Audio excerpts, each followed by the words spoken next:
qabsoo tokkummaa guddina afaan Oromoo fi eenyummaa uummata Oromoo irratti hojjetanii beeksisuu irratti namoota gahee olaanoo taphatan keessaa gaheen artistoota olaanaadha. Artistiin tokko waloloo fi yeedaloo daqiiqaa 5 tarreen quuqama saba isaa gocha diinaa sirna duguuggaa sanyii abbaa irrummaa mootummootaa akkasumas aadaa duudhaa eenyummaa tokkummaa fi jaalala kan kana fakkaatan irratti hojjechuun haala bashannanaa ta'een kan ibsudha artii jechuun. Egaa akkam jirtu kabajamtoota daawwattootaa fi hordoftoota Oromiyaa Freedom Media nageenyi keenya kabajam bakka jirtanitti sinaa ga'u jecha qophii keenya utubaa haqaa keenya torbaan kanaan seenaa nama jabaa abbaa artii falmaaqaa fi walqixxummaa akkasumas doktora kabajamaa tokko qabannee isinii dhufneeti jira. Amma xumura qophii utubaa haqaa keenya kanatti nu waliin turaan affeerraa keenya ta'a. Anis biyaan qaba biyya caaltu biyya Oromiyaa tangumaan badhaatu atura abboodha biyya gootowwani biyya hayyuu karaa biyya dibreewwani. Namni kun ogeessa artii qabsaa'aa cunqurfamtoota falmaa walqixxummaa kan ta'an Dr. Kabajaa Artist Alii Muhammad Muusaa yookiin Alii Birraa jedhamu. Alii Birraan abbaa isaa Muhammad Muusaa fi haadha isaa Faaxumaa Aliirraa bara Xaaliyaaniin biyya keenya keessaa ba'etti yookiin caamsaa 26 bara 1948tti magaalaa Dirree Dhawaa ganda kaabaa kan gara ganda qoree duubaan jiru jalatti argamtutti nama dhalateedha. Muhammadii fi Faaxumaan wal fuudhanii bara 5tti Aliin dhalatee amata 3tti wajjin jiraachuu dadhabanii adda deeman. Yeroo tana abbaan Alitti waan cicceef Faaxumaa odoo hin jaalanne ilma isaa abbatti dhiiftee ejersa gooroo biyya itti dhalattee guddatteetti deebite. Haalli kun Alii abbaa malee haadha dhabaa isa godhe. Haa ta'u malee Rabbiin adaadaa isaa Mariyaamaa Muusaa obboleettii abbaa bakka haadhaa isaaf buuse. Abbaan Alii Muhammad nama ogummaa hojii harkaatiin beekamudha. Hojii tanaan nama shaarika baaburatti mindaawee jiraata. Sana biratti kontraata hojii tan bobaa bishaanii manneen galchuu fi bakka cabee tolchuutiin bulchiinsa magaalaa Dirree Dhawaa waliin qabuun nama jiraatudha abbaan Alii Muhammad. Haala kanaan Aliin isa tokkicha haadha malee guddisuu murteeffate. Aliin akka umrii barnoota ga'een nama barnoota amantii Islaamaa kan maqaa isaa Madrasa Jadiidaatti beekamu kan ganda Laga Harreetti karaa oliin argamutti galmeeffame. Achitti hamma hulaa 5 eega baratee booda mana barnootaa kan gaafasitti maqaa isaa Luul Mokonnin qabaachaa turetti kan Giziraa keessatti argamu geeffame achitti hulaa 6ffaa xumure. Sana booda Aliin fedhii gama kanaan barnoota itti fufuu dhabuu waan hubateef abbaan isaa Madrasa Arabii kan Ustaad Goobee kan gaara ganda Qabrii Ijoollee gubbaa argamutti isa galche. Aliin barnoota madrasaa Ustaad Goobeetti kanuma yeroo gabaabduu keessatti fixee achumatti barsiisummaa mindaawee Ustaad Alii jedhamuun moggaafame. Isa haala kana keessa jiru sossooyinsa afran qalloo kan guddina afaanii fi aadaa Oromootiif bu'uura ta'uuf jiraatu Dirree Dhawaa keessatti seenuun hojii artii tokko jedhee jalqabe. Sossaa kanaaf sababa kan isaaf ta'e Aruuza ilma agazaa kan jalqabaa bara 1961 keessa godhame sana ture. Gaafa san weellistoota wallee afaan adda addaatiin affeeramtoota bohaarsaa turaniin Rabbi rahmata isaaniif haa godhuufi Abdullaahi Gircoo namni jedhamu mee weellee afaan keenyaatis takkallee taatu nu dhageessisaa kaa jedhen. Weellistoota keessaa kan gaafii Abdullaahiitiif deebisaa kenne inuma dhabame. Dubbiin gurbaan mana Aruuzatti afaan Oromoo laalchisee dubbate mana Aruuzaa sana keessatti qofatti hin dhaabbanne. Hawaasa Oromoo naannoo sana keessa jiraatan maanguddoota haalaan onnachiifte. Odoo hin turin horii walitti baasanii mi'a muuziqaa ammayyaa bitanii dargaggoota fedhii weellisuu qaban harka isaanii kaayan. Gochi isaanii kun hagayya 5 bara 1961 hawwisoo afran qalloo tan maqaan urjii bakkalchaatti beekamtu tana uumte. Akki kun magaalaa Dirree Dhawaa keessatti dabalataanis urjii bakkalchaa biratti hawwisoo biiftuu ganamaa, hiriyyaa jaalalaa, maaskooba arsaalee fi suuqaalee ilaaq kan jedhamu kana irratti dabalataan argatan. Dargaggoota yaamicha urjii bakkalchaa jala hawwaatan guddina aadaa fi afaan isaaniitiin bobba'an keessaa tokko Alii Birraa turan. Aliin nama ijoollummaa isaarraa kaasee weellee fi weellisuun nama jaalatudha. Kanarraa kan ka'e mana barnootaa keessatti faaruulee yeroo adda addaatiin barattootaan dhiyaatan irratti qooda fudhachaatii ture. Haaluma kanaan umrii bara 14tti hawwisoo hiriyyaa jaalalaatiif isa kaadhimamsiise. Aliin hawwisoo hiriyaa jaalalaatana kaayimman umrii warra urjii bakkalchaatii gaditti makamee odoo xiqqoollee hin turin dandeettii yeedaloo fi weellee baafachuu fi weellisuuf qabuun urjii bakkalchaatiin fudhatame. Iida Ramadaanaa kan gurraandhala 25 bara 1963 dooyaa gubbatti bahee sagalee isaa bareedduu fi kiilaloo sanaan midheeksee weellise. Weelluun yeroo sanaa akkana jetti: birraadhaan bari'ee ililliin urgooyte dilee maalii qabnaa rabbii kiyya gooyte kan jettu weellisuun daawwattoota hundaa of wallaalchise. Dili malin kaba rabbi khiya goite dili malin kaba rabbi khiya goite. Warri galma keessa turan walalicha ammas jechuun akka irra deebi'ee weellisuuf godhanillee dhagayanii quufuu dadhaban. Guyyaa sana booda maqaan abbaa isaa Muhammad Muusaa irraa fi Aliin kan birraa ta'ee moggaafame. Akkuma dooyaa irratti baheen Aliin sagalee fi sosso'a onnee hawaasaa keessa seene. Xiqqaa fi guddaan magaalattii keessaa isa bare. Dardarri yeroo waan barcaa yookiin jimaa dhaban Aliitu rakkate jechuun maallaqaa fi waan biraatis warra dubararraa funaannataa turan. Taateen kun magaalattii keessatti Alii miilaan deemuu dhorgitee akka turte barruun seenaa isaa ni dubbata. Alii Birraan sosso'a afran qallootii fi hawwisoo urjii bakkalchaatiif beenzilatee argame. Hawwisoon afran qalloo keessatti afaan Oromoon alatti afaan Sumaalee, afaan Arabaa fi adaree weellisuun namoota afaan Oromootti qoosaa turan mataa gadi qabachiisuu danda'e. Weellee isaanis fudhatama dhabsiisaatii dhufe. Haala kana keessatti ministeeronni Jibuutii kanneen boqonnaa fi dirree dhawaa dhufan isaanii weellisaa jiran arganii Jibuutii dhufanii hawaasa isaanii akka bohaarsanii fi achumaan uummata isaanii sochoosuun afaanii fi aadaatti akka kakaasanii fi karamaan guddootiin hawwisoo urjii bakkalchaa affeeran. Weellisoon afaan Oromoo biyya alaatti affeeraman kun mootummaa Haayile Sillaasee biratti naasu ta'e. Jijjiirama hawaasa Oromoo keessatti dhufaa jiru kana tuffii Oromootaaf qabanii fi waan dallansuu itti uumeef carraa Oromoon argate kana fudhatama dhabsiisan. Sababa kanaan weellisootaaf baasa boora daangaa itti qaxxaamuran kennuu fi didan. Alii fi weellisoonni urjii bakkalchaa gariin isaanii murtii bulchiinsa Amaaraa fudhachuu diduun odoo abbootinii fi maanguddootaatti mari'atin tokko lamaan Jibuutii dhaquuf baabura garasii irra deemurra of kaayan. Bakka sakattaamu hunda malaan darbaa haala duraa duubaan Jibuutii seenuu danda'an. Birraa 24 bara 1965tti afaan Oromoo dooyaa biyya alaa irratti baasan. Uummattoota Oromoo kanneen magaalattii keessa jiran of waliin dooyaa irratti baasuun weellee afaan Oromoo malees kan Arabaa, Sumaalee fi Affaarii muuziqaa ammayyaa fi sossooyinsa ajaa'ibaatiin midheessanii weellisuun uummata magaalaa Jibuutii seenaa daawwachiisan. Achumaan saba Oromoo mataa ol qabachiisuun isaan boonsan. Oduun weellisoonni afran qalloo magaalaa Jibuutiitti agarsiisa godhaa jiran gurra mootummaa Amaaraa seenuuf yeroo irraa hin fudhanne ture.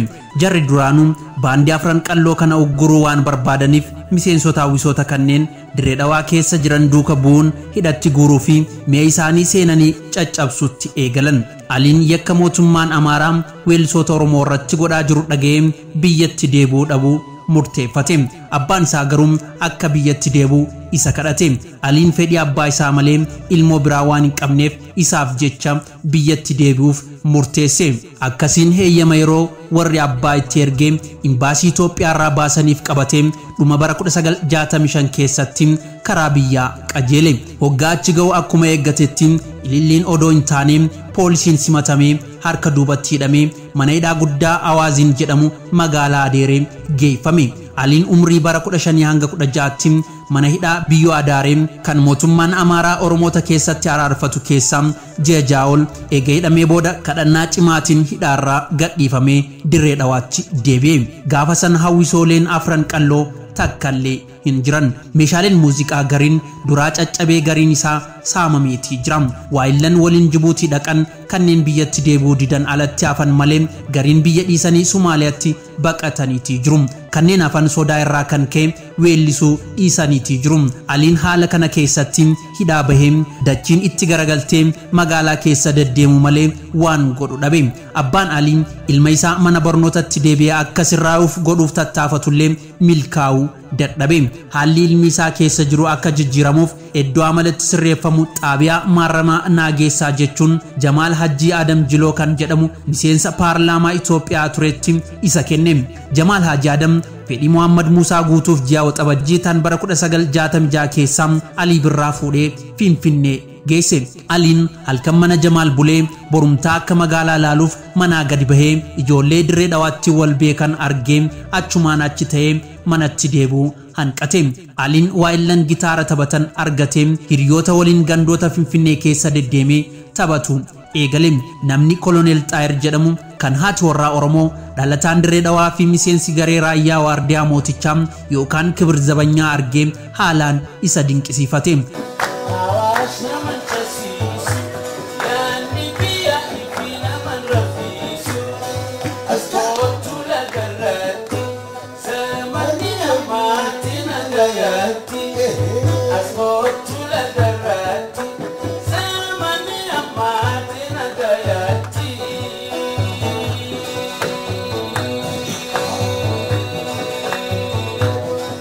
Xaayir akka fedhii Alii hubateen isaa Finfinnee seenee ji'a sadiitti hawwisoo bohaarsituu mootichaa tan maqaan kibir zabanyaa jedhamtutti ji'a birraa tan bara 1966 keessaa akka mindaa'u isa godhe.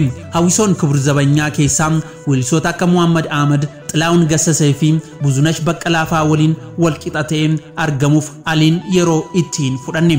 Aliin baandii kibir zabanyaa kana keessatti yeroo tokko mootummaa Haayile Sillaasee bohaarsuuf deemanii mootii nafxanyaaf hundi isaanii sujuudanii Aliin qofti qajeelee dhaabbatee mootummaa Haayile Sillaasee waliin ija keessa wal ilaalu eegalan.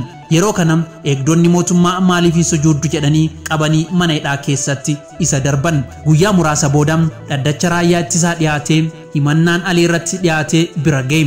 Himannichis maaliif mootichaaf sujuuduu akka hanqate Aliin gaafatame. Aliin akka amantii Islaamaatti kan sujuudamuuf Rabbii qofa ta'uu fi nama akka isaatiif gadi godhachuun akka yakkate ajajatti hime. Ajajaan sujuudaaf hanqattee ammas mootichaan isa jettaa jedhee gaafate. Mootichi nama meeqa jechuun Aliinis ajajicha gaafate. Ajajichi waan deebisu dhabee mataa gadi qabe. Aliin booda gorsa Xaayir fudhatee haala mindoomina kan kibir zabanyaa waliin qabu jijjiire. Taatee hedduu booda waggaa sadiitti Aliin jara nagaatti jedhee biraa deeme. Akka hojii hawwisoo kibir zabanyaa gadhiiseen Aliin dardarri umrii 22 waayilaa abbaa isaa Ibrahim Abdullee jedhamu biratti warshaalee baaburaatiif hojjetaa mi'a bishaanii kan buufata Awaashitti mindaa'e. Ergasii fedhii muuziqaa isa keessaa waan jiruuf hojii sana dhaabee ammas gara hojii muuziqaa adda kutee turetti jalqaba bara 1972tti hojii dhiisee Finfinneetti deebi'e. Akka Finfinnee deebi'een hoteela Raambeetti weellisummaan mindaa'e. Sana booda galgala daawwattoota bohaarsuun fedhii isaa itti fufuutti seene. Haala kana keessaa bara 1973 keessaa weellee isaa abbaa lafaa Awaash imimmaan jaalalaa kanaati feetu isaaniin fedhan waasillee hin dararuun ishurururu eessattiin si argam si jaallee nagayatti siin jedha imimmaan haqachaa fi hin yaadinii bakka takkatti baasuu danda'e.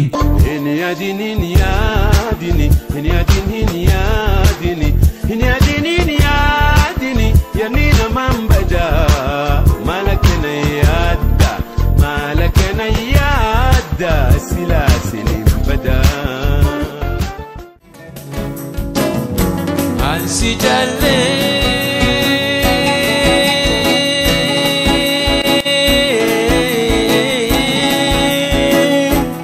yanubutu tingale bar anqobatu. Weelleen armaan olii walaloo yeedaloo fi muuziqaa Oromoo bira darbanii lammii biyya guutuun dhuunfataman.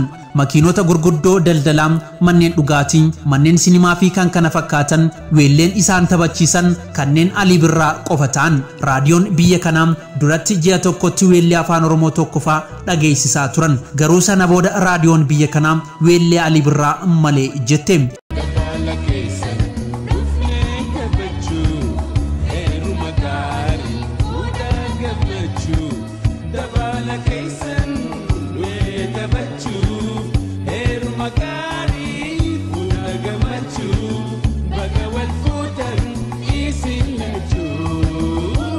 Weelleen Alii yeroo fuudhaa fi heerumaa bohaarsuu bira darbanii cunqurfamaaf sagalee ta'aa turan. Sana keessaa weelleen yaa abbaa lafaa jettuun dhaamsiisii kana ture.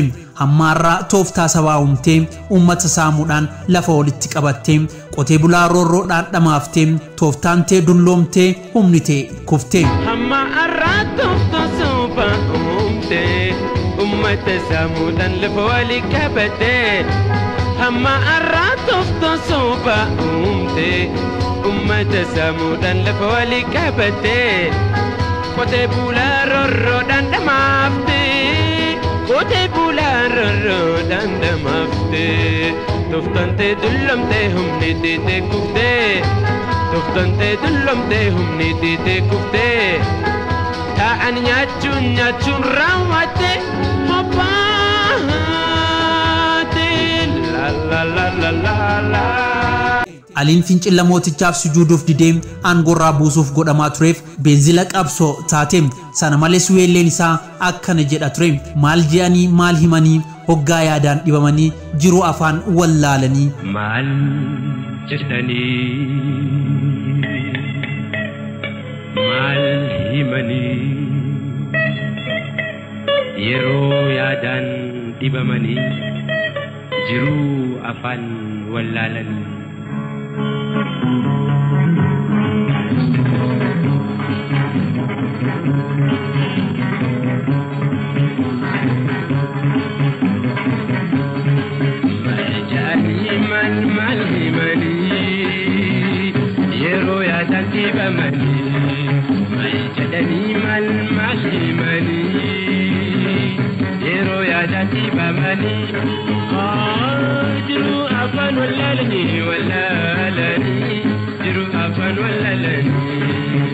Aliin haala hawaasa keessa jiru gadda gammachuu roorroo seenaa duudhaa fi kan kana fakkaatan hundarratti sirba yeroon hin moo'isine kanneen dhaga'amanii hin quufamne weelliseeti jira.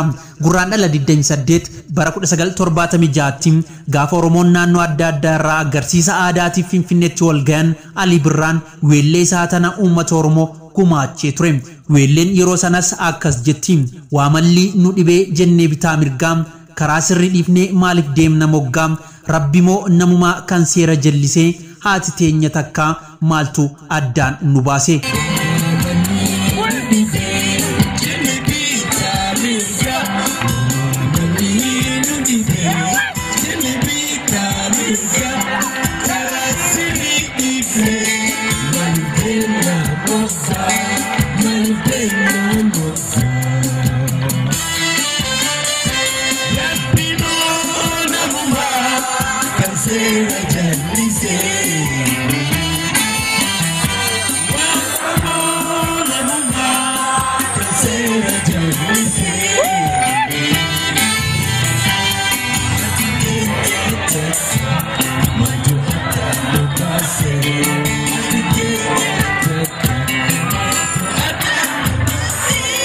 Aliin xiqqoo ture sodaa takka malee weellee seenaa hawwisoo Oromoo sirna gabrummaa Habashaa dura qabaachaa tureen as bahee ture.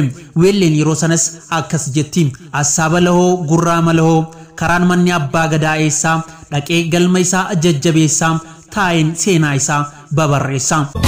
Assaaba lahoo gurraa malahoo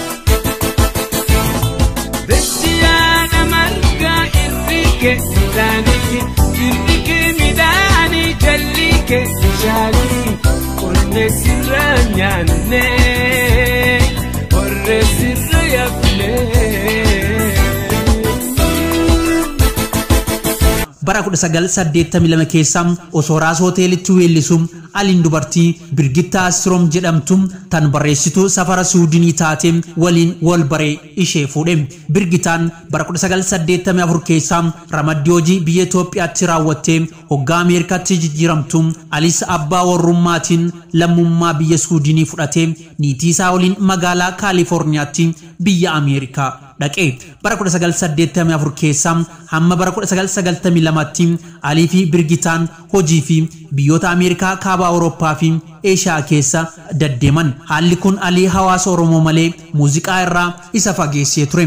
Weellee fi weellisuun adda bahee jiraachuun Alitti rakkoo hamaa ta'e. Kanaaf kaaseetta isa Oromiyaan ni bilisoomti jechuun moggaasee bara 1992tti erga baaseen booda Aliin Birgitaa waliin wal hiike. Aliin afaan Amaaraatiin weellisuu diduun bira darbee walaloo mana hirru kunnee fi dhama hin qabne ittiin qoosaatii ture. Gabaabumatti xiqqoo irraa himuuf yoo ta'e malee seenaan Alii Birraa yeroo muraasa kanatti waan dubbatame xumuramuutii miti. Aliin afaan aadaa biyya seenaa fi qabsoo Oromoo irratti weelleen weellisuu hedduu ta'uu irraa kan ka'e kan himanii fi kan dhiisan keessaa filuuf haalaan nama rakkisa.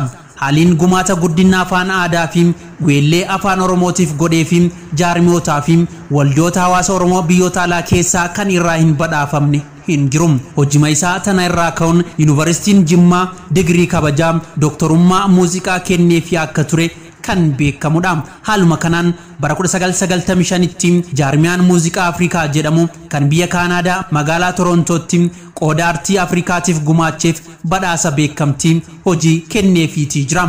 Baroota 59 darban Aliin afaan Oromoo, afaan Arabaa, afaan Sumaalee, afaan Adaree fi afaan Affaariillee sirboota mimmiidhagduu ammayyaa 300 ol weelliseetii jira. Aliin abbaa isaaf ta'e haadha isaaf tokkodha. Garuu ilmaan haadha abbaa biraa irraa akka hedduun isaanii jiran dubbateetii jira. Alii Birraan waa'ee ijoollee qabdaa yeroo gaafatamu ijoolleen Oromoo hundi obboleeyyanii fi ijoollee kiyya jedhee gaafii sana achumatti dhaaba.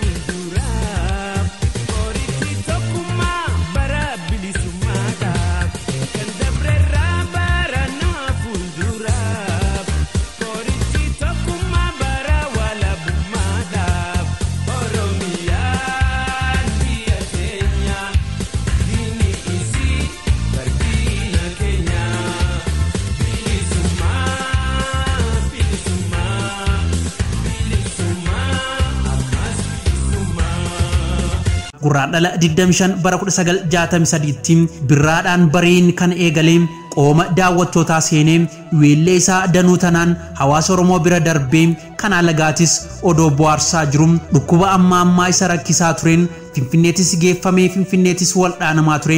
Sadaasa 6 bara 2022 umrii isaa 74tti bakka dhalatanii hundi raafuu hin dandeenyetti godaane. Mootii mootota muuziqaa mirga falmata haqa. Mootii mootota muuziqaa mirga falmata haqa.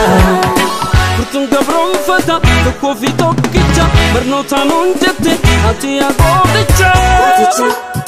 Gooticha, gooticha, gooticha. Jaalala tokkummaa dhamte ilmaan namaa. Barnoota siyaasa aadaa guddifadha. Afaan sabaay jabaan sabaa suma ka'aliin dinagdees qabadha. Akaafis falmadha nuuf dhamte jabaadha. Aliin bilisummaa uummata Oromoo tan jaalala isii bifa addaatiin ibsee odoo goolaba hin argatin odoo hin argin biraa deemullee weelleen isaa kanneen yeroon hin moo'isine dhaloota dhufaa jiru bohaarsuu fi barnoota isa barsiisuuf bara baraan ni jiraata. Seenaan isaatis isaanuma waliin dhalootarraa dhalootatti ni dabarti. Oromoo fi saboonni obboloonni hundi hayyuu fi abbaa seenaa guddaa kana dhabaniiru. Abdiin guddaan garuu Aliin ilmaan Oromoo hedduu baasee guddisee geessiseetii jira. Sanyiin inni facaase biqilee ija godhateetii jira. Inni har'a boqotus hojiiwwan inni raawwate hundi nu waliin kan turu ta'ani. Jalqaba tarree goototaa keenya keessatti maqaan isaa barreeffamee weeddifamee bara baraanis ni yaadatama. Alii Birraan qaaliiwwan akka Haacaaluu Hundeessaa, Nu'oo Goobanaa, Daadhii Galaan Usmayyoo Muusaa, Eebbisaa Addunyaa fi kanneen biroo hedduu waliin akka maatii tokkotti bara baraan faarfamaatii jiraata. Kanaafuu galanni Dooktara kabajaa Artiist Alii Birraa Jannatal Firdoosii haa ta'u jenna. Abba jennee kana kanumaan jalqabna afaanuma keenyaan katabne dubbifna. أفان مكينيا كتبنا دبسنا أبا جنة كانا كنوان جلقبنا أفان مكينيا كتبنا دبسنا برنجا برسيفنا كوبيدان جلقبنا ولا اللي هباجو كتبنا دبسنا ولا اللي دبكنا إجا قلبي دومسا فنوت في لنا إساجير إفسا إيغا كبجمتوتا داوتوتا فيم هوردوفتوتا أوروميا فريدم ميديا قوبين كنو تباقا تورباني كان سينا أبارتي فالما والكتما ساقالي چونقور فامتوتا دكتور كبجا كانتي أرتيس علي برا إسيني ديسا توريتي جرام قوبي كان بريچيك انديسي كان إسيني ديسي أن رب را أغلچوتي توربان قوبي وتباقا براتين هان غولت دچانوتي توربان غاري إسينيف هاوينا